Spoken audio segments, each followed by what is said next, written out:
Master Key System by Charles F. Haanel. Week 1. Would you bring into your life more power? Get the power consciousness. More health. Get the health consciousness. More happiness.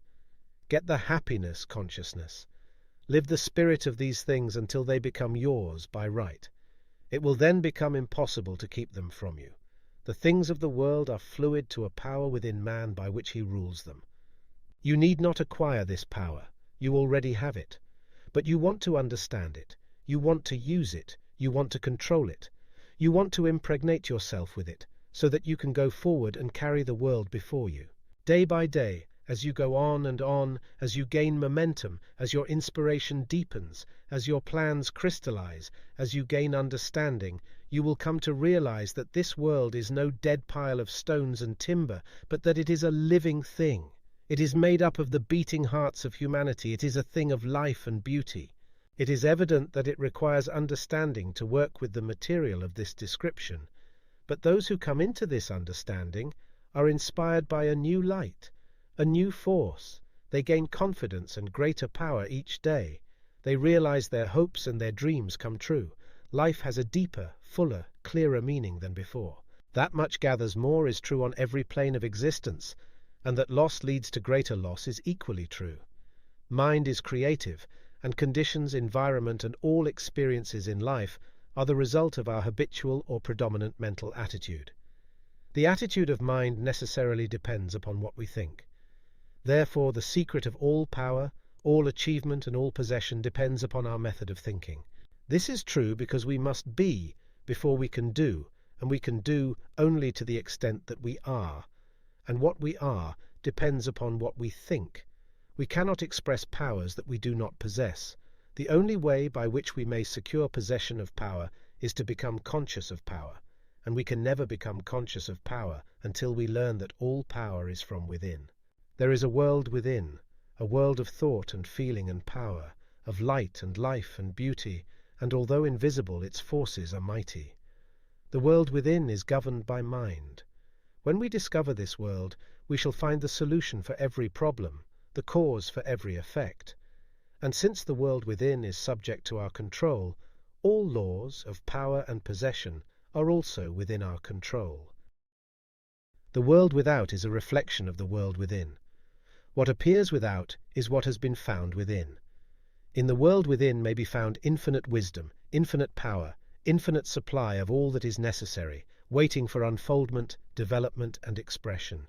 If we recognize these potentialities in the world within, they will take form within the world without. Harmony in the world within will be reflected in the world without by harmonious conditions, agreeable surroundings, the best of everything.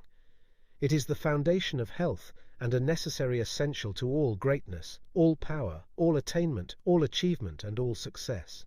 Harmony in the world within means the ability to control our thoughts and to determine for ourselves how any experience is to affect us.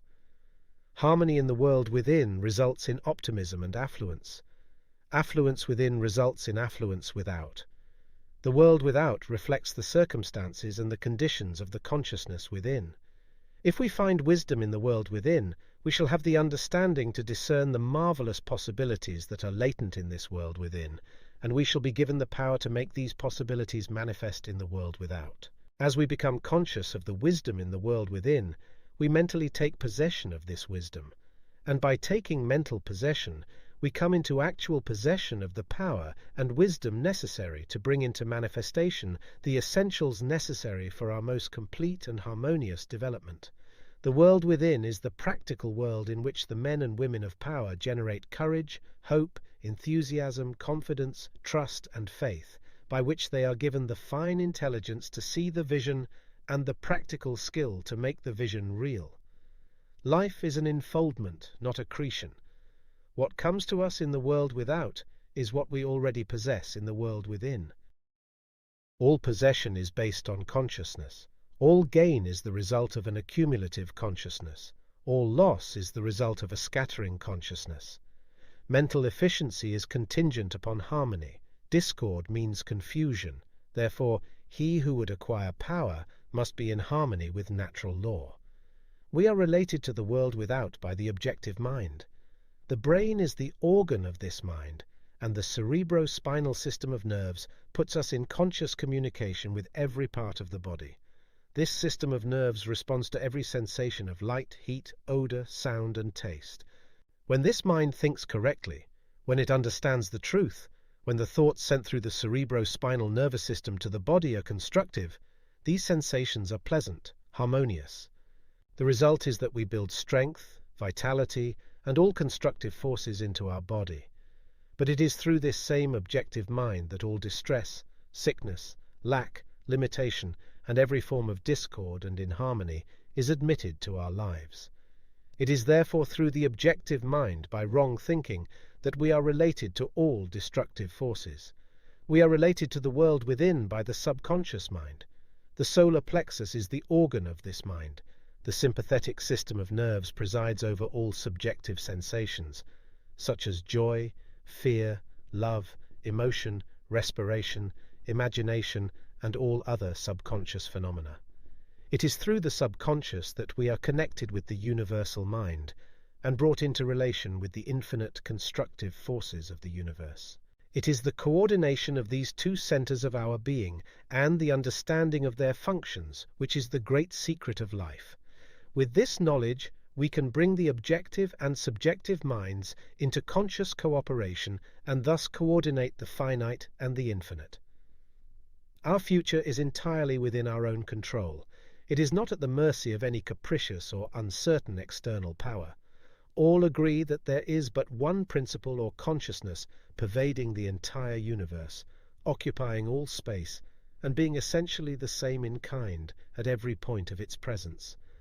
It is all-powerful, all-wisdom and always present. All thoughts and things are within itself. It is all in all.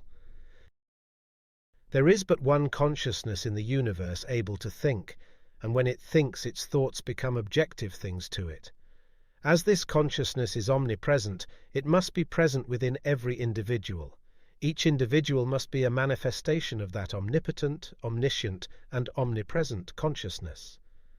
As there is only one consciousness in the universe that is able to think, it necessarily follows that your consciousness is identical with the universal consciousness. Or in other words, all mind is one mind. There is no dodging this conclusion. The consciousness that focuses in your brain cells is the same consciousness which focuses in the brain cells of every other individual. Each individual is but the individualization of the universal, the cosmic mind. The universal mind is static or potential energy. It simply is. It can manifest only through the individual, and the individual can manifest only through the universal. They are one. The ability of the individual to think is his ability to act on the universal and bring it into manifestation. Human consciousness consists only in the ability of man to think. Walker says, mind in itself is believed to be a subtle form of static energy, from which arises the activities called thought, which is the dynamic phase of mind. Mind is static energy, thought is dynamic energy, the two phases of the same thing. Thought is therefore the vibratory force formed by converting static mind into dynamic mind. As the sum of all attributes is contained in the universal mind, which is omnipotent, omniscient, and omnipresent, these attributes must be present at all times in their potential form in every individual. Therefore, when the individual thinks, the thought is compelled by its nature to embody itself in an objectivity or condition which will correspond with its origin. Every thought is therefore a cause, and every condition an effect. For this reason it is absolutely essential that you control your thoughts so as to bring forth only desirable conditions. All power is from within, and is absolutely under your control. It comes through exact knowledge, and by the voluntary exercises of exact principles. It should be plain that when you acquire a thorough understanding of this law, and are able to control your thought processes, you can apply it to any condition. In other words, you will have come into conscious cooperation with omnipotent law, which is the fundamental basis of all things. The universal mind is the life principle of every atom which is in existence. Every atom is continually striving to manifest more life. All are intelligent, and all are seeking to carry out the purpose for which they were created. A majority of mankind lives in the world without, Few have found the world within, and yet it is the world within that makes the world without. It is therefore creative, and everything which you find in your world without has been created by you in the world within. The master key will bring you into a realization of power, which will be yours when you understand this relation between the world without and the world within. The world within is the cause, the world without the effect. To change the effect, you must change the cause. You will at once see that this is a radically new and different idea. Most men try to change effects by working with effects. They fail to see that this is simply changing one form of distress for another. To remove discord, we must remove the cause, and this cause can be found only in the world within. All growth is from within. This is evident in all nature. Every plant, every animal, every human being is a living testimony to this great law, and the error of the ages is in looking for strength or power from without. The world within is the universal fountain of supply, and the world without is the outlet to the stream. Our ability to receive depends upon our recognition of this universal fountain, this infinite energy of which each individual is an outlet, and so is one with every other individual. Recognition is a mental process. Mental action is therefore the interaction of the individual upon the universal mind. And as the universal mind is the intelligence which pervades all space and animates all living things, this mental action and reaction is the law of causation, but the principle of causation does not obtain in the individual, but in the universal mind. It is not an objective faculty, but a subjective process, and the results are seen in an infinite variety of conditions and experiences. In order to express life, there must be mind. Nothing can exist without mind. Everything which exists is some manifestation of this one basic substance from which and by which all things have been created and are continually being recreated. We live in a fathomless sea of plastic mind substance. This substance is ever alive and active. It is sensitive to the highest degree. It takes form according to the mental demand. Thought forms the mold or matrix from which the substance expresses. Remember that it is in the application alone that the value consists, and that a practical understanding of this law will substitute abundance for poverty, wisdom for ignorance, harmony for discord, and freedom for tyranny. And certainly there can be no greater blessing than these from a material and social standpoint. Now make the application. Select a room where you can be alone and undisturbed. Sit erect comfortably, but do not lounge. Let your thoughts roam where they will, but be perfectly still for from 15 minutes to half an hour.